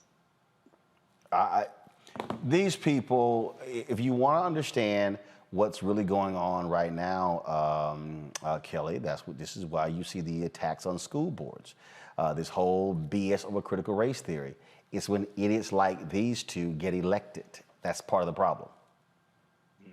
I mean, it's a huge problem. Clearly, she does not understand what The Bluest Eye is about. Aside from her not reading it, the fact that that is what she pulled out of it as rationale behind not reading it just shows me how dense she is and how ignorant she is about literature as a whole. I could go into why The Bluest Eye needs to be not only read, but studied in high schools. But beyond that, how is it that The Bluest Eye is banned, but not even Shakespeare? That also deals with core themes that she is against. How come we can still, or high school students can still read Mark Twain, or even the author of To Kill a Mockingbird? All of those books, and then some, deal with some really complicated, layered issues that, by her standards, shouldn't be discussed at all. The whole point of having a diversity of literature in schools, especially something as dynamic as a Toni Morrison novel, expand the mind of what is out there in the world beyond the classroom, how to write about your world beyond that of how to write a basic essay or, some standardized test model. Literature is important. Black literature is important. And clearly she doesn't understand that at all. But we're not dealing with the smartest or the sharpest knife in the drawer, Michael. Well, this is, this whole takeover, this whole initiative to run for school board offices and take over school board offices by conservatives. Part of this is coming from Steve Bannon, who did a podcast on this. This podcast has been downloaded millions of times, and this is an effort also that's financed by conservative right-wing think tanks as well. And they turn their animosity towards mask mandates. They've turned this towards taking over school boards. And Steve Bannon said the way to political power in America now is through local school boards. So this is one of the things that we're seeing, either bans on books targeting African Americans and non-white people. We saw this in York, Pennsylvania. We see something like this, a call for a ban on children's books, 4 children's books targeting that deal with the civil rights movement in Tennessee. That's taking place right now as well. So, and you're going to see this continue as well. Now, we have to have an opposite force that fights back against this, because this is an organized finance effort also. This is not just, even though they're crazy people, they're organized crazy people. Yep. This is what we have to understand. That is the case. All right, yeah, I got to go to a break. When we come back, we'll talk innovative charter school and the work that they are doing to help students in Illinois. That is next on Roland Martin Unfiltered on the Black Star Network. Oh, that spin class was brutal. Well, you can try using the Buick's massaging seat. Ooh, yeah, that's nice. Can I use Apple CarPlay to put some music on? Sure, it's wireless. Pick something we all like. Okay, hold on. What's your Buick's Wi-Fi password? Buick Envision 2021. Oh, you should pick something stronger. That's really predictable. That's a really tight spot. Don't worry, I used to hate parallel parking. Me too. Hey. Really outdid yourself. Yes, we did. The all-new Buick Envision, an SUV built around you, all of you. Betty is saving big holiday shopping at Amazon. So now, she's free to become Bear Hug Betty. Settle in, kids. You'll be there a while. Ooh, where you going? Hey, I'm Donnie Simpson. Hi, I'm Eric Nolan. I'm Shantae Moore. Hi, my name is LaToya Luckett, and you're watching Roland Martin Unfiltered.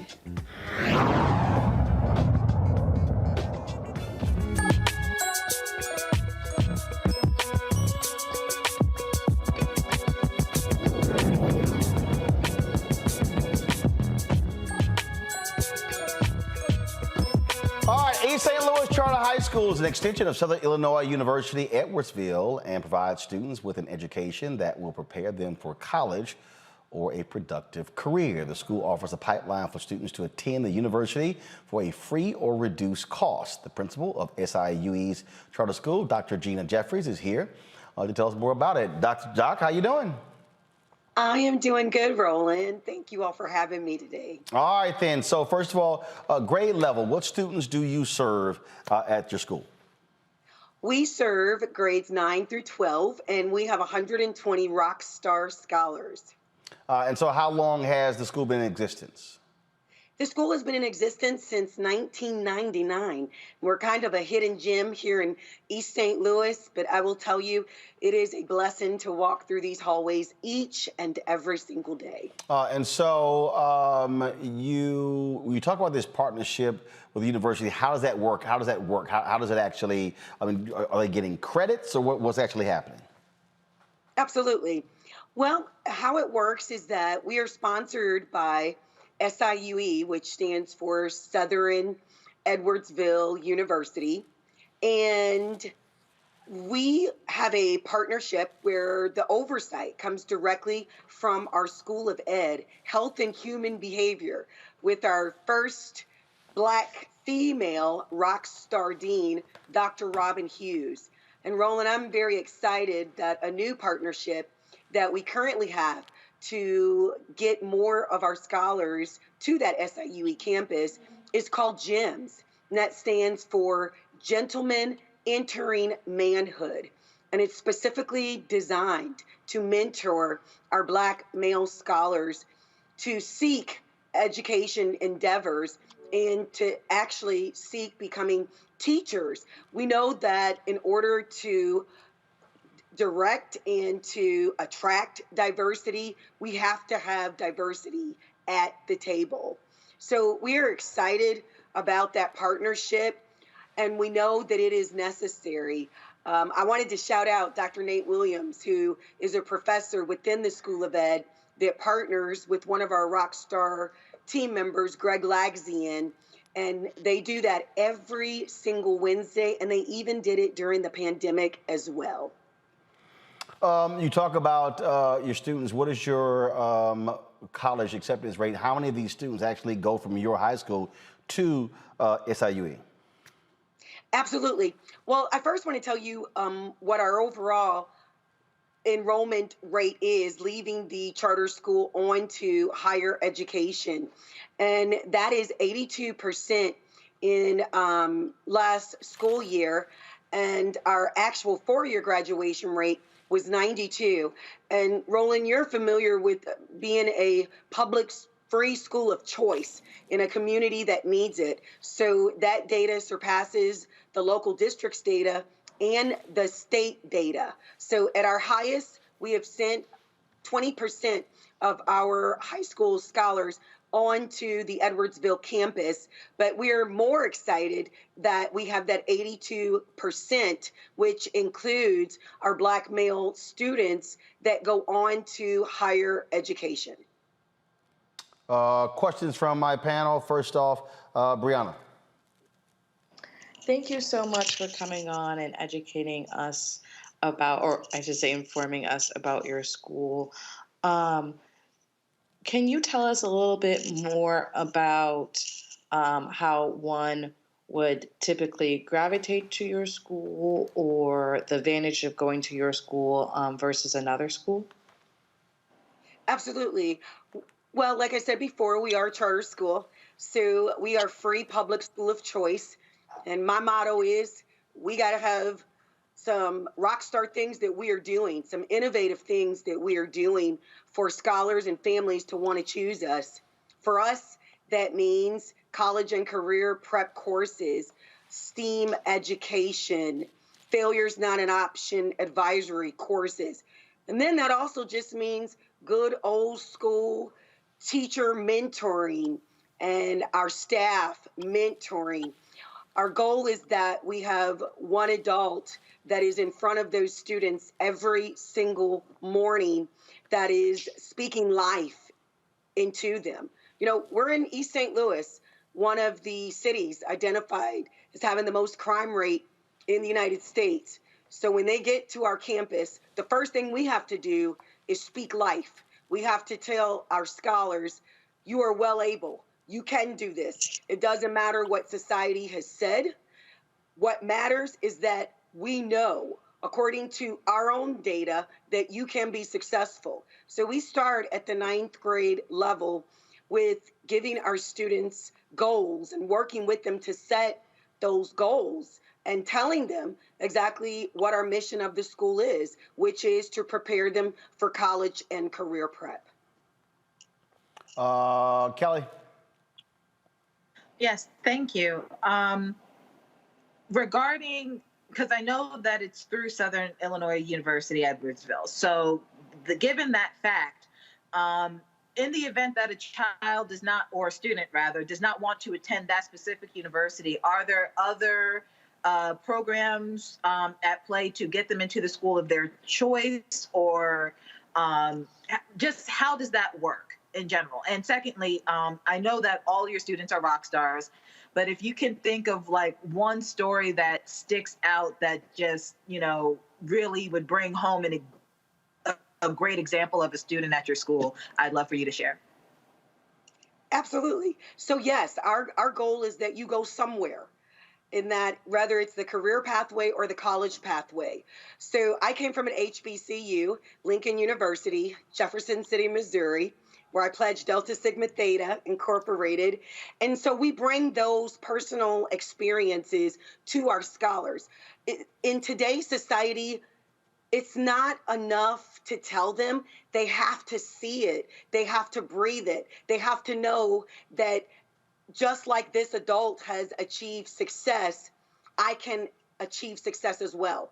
So we are adamant that during our college and career prep course, that our students begin to fill out those college applications. We bring to the virtual world those college visitations to them. Prior to that, I have a rock star team that has taken our students on college field trips. So we leave East St. Louis and we get out and we give our students career and college surveys to see where their interests are, where their ACT scores, what are their SAT scores, so that we're setting up a realistic plan. A couple of weeks ago, October 1st, when FAFSA opens, we held a FAFSA night for our scholars and their families at 6 p.m. in the evening so that our families could come in and use our technology in order to get those FAFSA paperwork filled out, because we all know first come, first serve. So that's some of the innovative ways. We also do that by bringing in guest speakers, Black and brown guest speakers that look like our scholars, so that they know people that they look like and they can identify with culturally, they can attain it. And you also asked the question, can you have a story? There's so many. And Roland, I gotta tell you that I really appreciated you being vulnerable and showing off your dance skills yesterday when I was tuning in, because you are right. Dancing is absolutely a joy. And I encourage my team members and my teachers, what is your number one signature soul train teaching strategy that if all else fails, you know you've got that soul train strategy? And most of the time it is relationships. Relationships is what kept our scholars in our educational platform during this pandemic. You got to think, I'm here in East St. Louis. The majority of my families are headed up by single moms who are essential workers. And so we did school supply pickups where we gave out $100 grocery cards and food. We knew that our families, that was a need, so they would come. And I challenge my staff. You have a 30-second window to speak life into that family. But Roland, we put on some new addition too. And so some of those single moms, head of households, were coming in there dancing.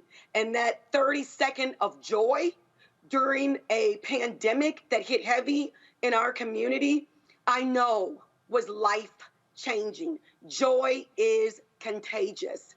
So just about that story you asked me about, we had a scholar who had 1 foot in the streets and 1 foot in the school. And we know that he's smart. We know that he's capable and he's college bound. But when those streets call you and you support your household, we have to be innovative in how we encourage you to get to school. And so school now becomes respite. It becomes a necessity because that scholar knows they're protected when they get in and behind these school doors. And so this particular scholar started a little bit late because he didn't have school supplies. So once our social worker reached out to let him know, we got you, I envisioned my team and I watched them. They were all standing outside of their doors as he was passing by because it had been a couple weeks and we were concerned. And each of those teachers, they did their signature soul train move by high-fiving this scholar, by telling him he was missed, by telling him, we're going to get you caught up, that we're going to offer you some graceful grind, because it doesn't matter where you've been, it matters where you're going. All right, then. And he's being successful now. He's in the classroom. We got him that backpack. We got him those shoes. And so he is being successful. All right. Well, congratulations there. Certainly good luck with the school. And you know what? We're just going to keep churning out great students. Thank you. I appreciate it. Thank you so much for having me. All right, thanks a bunch, folks. Real quick with this here. Henrietta Lacks, whose cells have been provided decades of research, cures, and scientific breakthroughs, received a posthumous award from the World Health Organization. Lawrence Lacks Sr. thanks scientists and researchers for honoring his mother. This is what he had to say. I am Lawrence Lacks, Senior of Henrietta Lacks' son. I want to thank everybody and everything for the award that you ever gave her. And it's very beautiful. And I want to thank you and thank you again. There's no words to say how much this means to me. Thank everybody. Lacks cells were taken without her permission from Johns Hopkins Hospital in Baltimore while receiving cervical cancer treatment. The cells, known as the HeLa line, have been pivotal in creating vaccines and medicine for modern-day diseases. The Lacks family is still fighting for compensation and recognition for Henrietta's immortal cells. And Michael, that's it. Show me the money. That's what I was just thinking. You know, this is long overdue. Yes, we know the lawsuit that Ben Crump filed on behalf of the family on October 4th, the 70th anniversary of the passing of Henrietta Lacks, but also show us the money as well. You know, more than 50 million metric tons of HeLa cells have been distributed globally and have been the subject of more than 75,000 studies. So awards are nice, but show us the money. Absolutely. That's what it boils down to. All right, y'all got to go to a quick break. When we come back, we will tell you about this weekend. It's the 10th anniversary of the Mlk Memorial unveiling. We'll tell you what our plans are on Roland Martin Unfiltered and the Black Star Network.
Hey, I'm Arnaz Jake.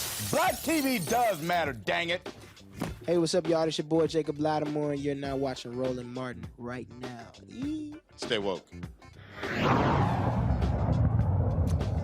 It was 10 years ago in October when the Mlk Memorial was unveiled in the nation's capital, the first African-American receiving a monument on the National Mall. I was, of course, with TV One. I actually hosted our coverage on that day. Now, remember, it was supposed to take place on August 28th. There was a hurricane that was headed to D.C. They actually canceled it. Hurricane never hit. It was a gorgeous day. The Alpha still had a ceremony on that day. So here's what's going to happen tomorrow and all throughout the next week. We're going to actually be reliving that and restreaming all of the things that happened at both of those events. Now, next Wednesday, they're going to have a dinner celebrating the 10th anniversary. And then on Thursday, President Joe Biden and Vice President Kamala Harris will be speaking at the Mlk Memorial. Tomorrow, there's a youth program that is going to be taking place tomorrow. We are going to be, of course, live streaming that program on tomorrow. And so there's a lot of stuff that we have planned. I mean, it is surprising that, again, you think back, man, it's already been 10 years. That was an amazing, amazing day. There were so many different people who we heard from that day, and including the late, great Cicely Tyson. Here is some of that coverage from 10 years ago. When that video, when I first saw that, the exact same reaction. I always get tears watching that video because the entire, of course, song, they play all the verses. It's a compilation of all these photos and the historic images that led us to this very point. And your tears are the same tears that James Weldon Johnson had when he finished writing Lift Every Voice. He broke down in tears standing there in Jacksonville, Florida, looking out over there. And that's Well, every time I see that, I love it. That's right. That was what did it. That's why it's powerful. Well, I have that on my iPod, and sometimes when stuff get a little rough, I'll actually watch that just to remind yourselves. Folks, we are joined by a very special guest, a phenomenal woman, a gorgeous woman. Welcome to our TV One set, Cicely Tice. Thank you, Roland and Joe. Thank you. How are you doing? I'm here. That's always a good thing. That's all I need to know. Listen, the other night Yes. when we were celebrating Reverend Lowry, Vernon Jordan. His 90th birthday in Atlanta last Sunday. That's right. Vernon Jordan, when it was his turn to speak, said, as a lawyer, I have to give you advice. When you wake up in the morning without pain, you're dead. That's a good point. Ms. Tyson, I got to ask you, this monument, this dedication, your reflections on Dr. King and this amazing movement. Very difficult to define, primarily because it was so monumental. I look at the fact that this was scheduled initially on an earlier date, and Irene dispelled it.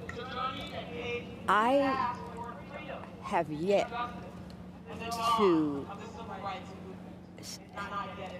to feel comfortable about what happened when the following day was such a glorious day like today. And my mother had a saying about things like this: man appoints, but God disappoints. And my feelings are that that was not Dr. Martin Luther King. This is closer to being him. He wasn't a man about fanfare. He was a man about doing. And so I'm comfortable about being here because I think that this was closer to who he was than that might have been. Can I ask the question?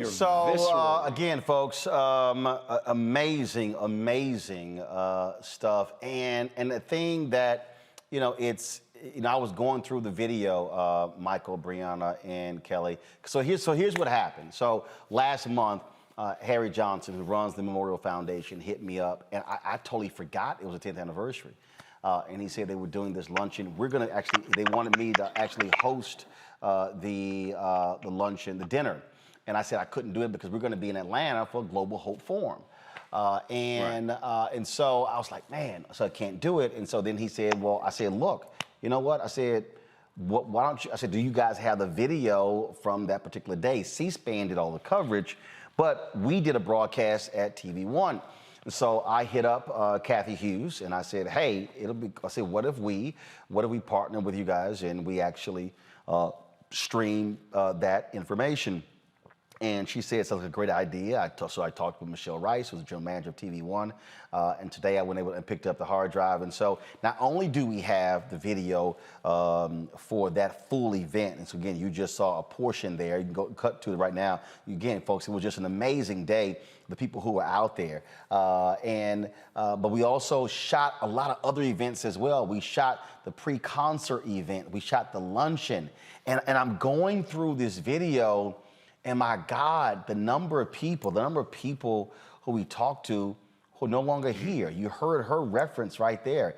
Reverend Dr. Joseph Lowry and Vernon Jordan. We lost Vernon Jordan this year. We lost Reverend Lowry last year. I'm looking at the video and I see Reverend C.T. Vivian. We lost him last year. Congressman John Lewis, we lost him last year. Diane Carroll spoke on that day as well. We lost her last year. And so when we restream this weekend, people are going to see so many of our elders and luminaries, Kelly, who are now ancestors. But that's the beauty of video like this, right? Because you can relive the moment and honor the moment and respect the moment basically whenever you want to. Whenever you hit play, you can do that. I was just looking at it and smiling because Cicely Tyson, I mean, what a queen she was. The other names that you mentioned, what royalty they were to not only just grace this earth, but to, champion us on our behalf when they got very little thanks for it a lot of the time, especially in the early days of it. So I look forward to seeing the footage and just smiling about it and knowing that, it took a long time for this memorial to come to fruition. And the fact that it did get erected and, was memorialized in this way, but it's still here, still standing, still strong, still a very active attraction to the National Mall itself. I frequent there anytime I get a minute to just, relax and just want to rest and just honor my ancestors in that way. A perk of living in DC. But yeah, I definitely look forward to seeing you stream the footage this weekend. And a lot of folks, a lot of people weren't there. A lot of people who they didn't see it. You got a whole generation of folks who, some who weren't even alive, and so the opportunity to be able to do that, and the beauty of digital, Michael, is that when we look at the linear network, and I'll tell you, I had to fight with the programming executives at the time at TV One for us to air the full deal, and I remember we went toe to toe. It wasn't the folks in charge right now, but the head of programming who's no longer there. She and I went toe to toe about, and I literally said, this ain't gonna happen again in history. So we as a black network, why in the hell wouldn't we do it? I think we can sacrifice our numbers for one day to actually do this major news story. And it was Jonathan Rogers, who was the CEO of TV One. He had let us duke it out, and then finally he was like, we're doing this. And so I appreciate Kathy Hughes and Michelle Rice saying, hey, let's do this, because the opportunity for people to hear those speeches, the performance of Aretha Franklin, of Stevie Wonder, President Barack Obama spoke as well. We also have the video when the Alphas had that event on August, that particular weekend, the weekend in August, because there still was an event that day. And so we have all of that. And so we're going to be showing all of that over the course. And then at one of the luncheons, the women's luncheon, there were a couple of people who also no longer with us, Dorothy Cotton. And it was the first time I got a chance to meet her, and she was so excited to meet me, and I was excited to meet her. And also Dr. Maya Angelou. She also spoke at that luncheon as well. Wow. And folks will be able to get to see all of that. Well, Roland, this is historic, and I'm glad you were able to get the hard drive, and I'm glad you're going to re-air this. The day that this originally aired, that should have been like historic ratings for TV One, because as much as I love TV One, how many times can you watch reruns of The Jeffersons and Sanford and the Son and Good Times? So this should have been historic. But at the same time, there's a lot of people who have passed away. Dr. King is iconic. Hopefully this weekend people will also read Dr. King's speeches and read his last book, Where Do We Go From Here? Chaos or Community, Chapter 2 is called Black Power, deals with the Black Power movement. We know today is the 55th anniversary of the founding of the Black Panther Party for Self-Defense. Bobby Seale and Huey P. Newton. Huey P. Newton, one of my frat brothers, Phi Beta Sigma Fraternity Incorporated. And also you mentioned John Lewis and James Weldon Johnson. James Weldon Johnson wrote the lyrics to Lift Every Voice and Sing, both members of Phi Beta Sigma Fraternity Incorporated. So this is a historic day. That's all you got. Weekend. That's all you got. Sure. But I just want you to remember. But I just want you to remember, the dedication is the statue, is a monument to an alpha. Just want you to know that. You got to bow down. You got to bow down. I understand that, but sometimes you have to get up also. Yeah, you got to get up. But when you get up and you look up, all you can say is, there goes an alpha man. Right. Oh, yeah, he was a great alpha man. I agree with that also. I just want you to remember that. Brianna?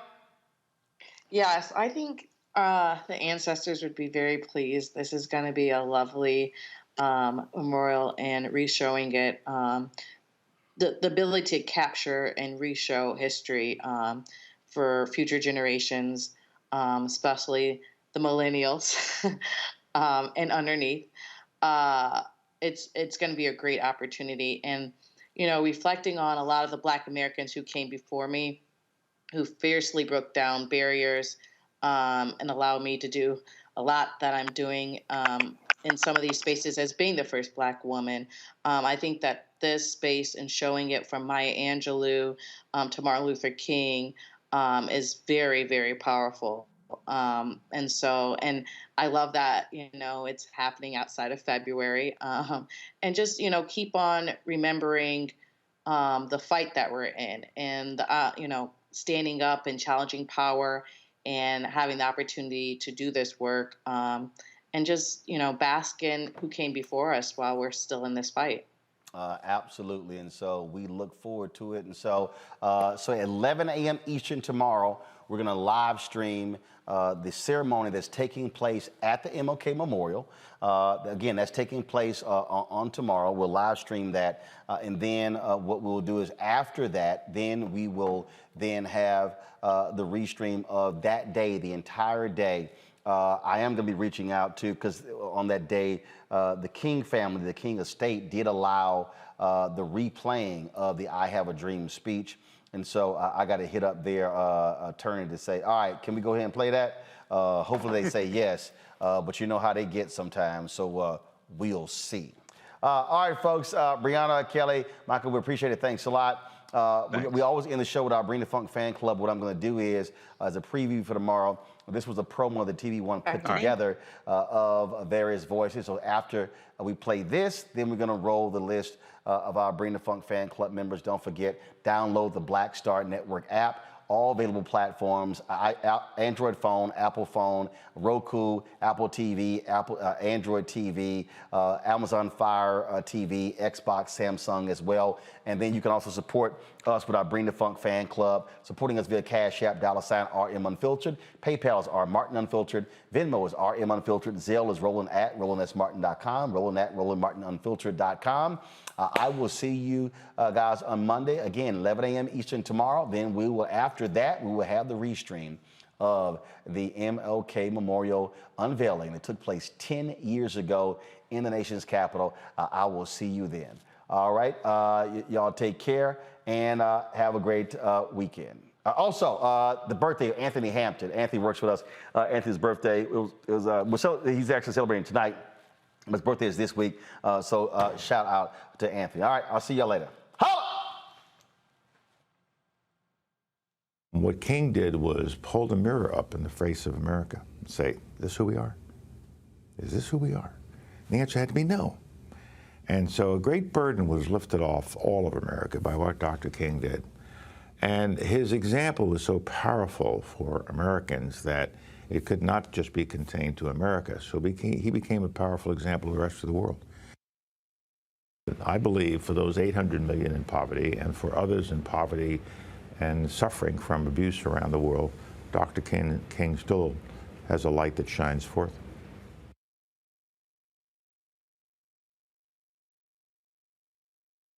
To say I love you is very nice, but when it's challenged and you can return love in the midst of that challenge, that's when you know it's really there. It's really there. It's real at that point. I don't really know that I love you. It's something I repeat because I know how to say the words. But when you are hating me and I can still love you, that's when rubber hits the road.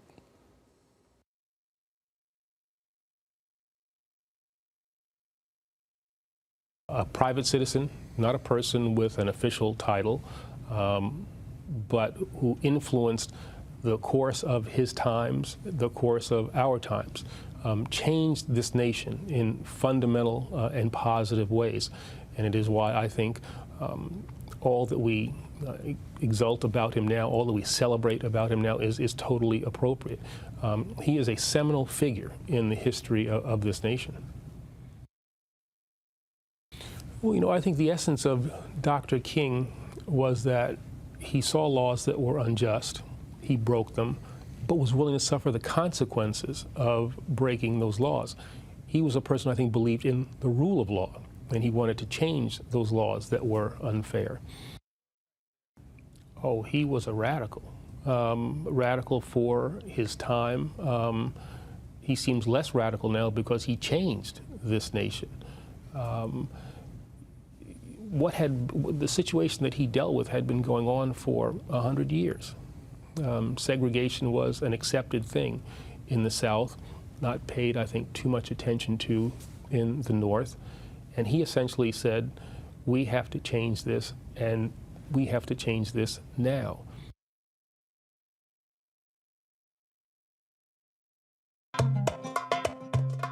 In the late 1950s, an interfaith group called the Fellowship of Reconciliation told King's story in a comic book. Half a century later, the story was told again in Arabic. The American Islamic Congress translated that book into Arabic, and people can download it. People are very excited to have it as a tool to help them in their struggle. The young people in Egypt during the revolution were reading the comic book, and the old people also. They remembered Dr. King. They remembered his legacy. And they were looking at the pictures and they're saying, oh, we remember that guy. He's from, when we are young. And he's inspiring our young people here to take the same action, the nonviolence actions, towards gaining their civil rights.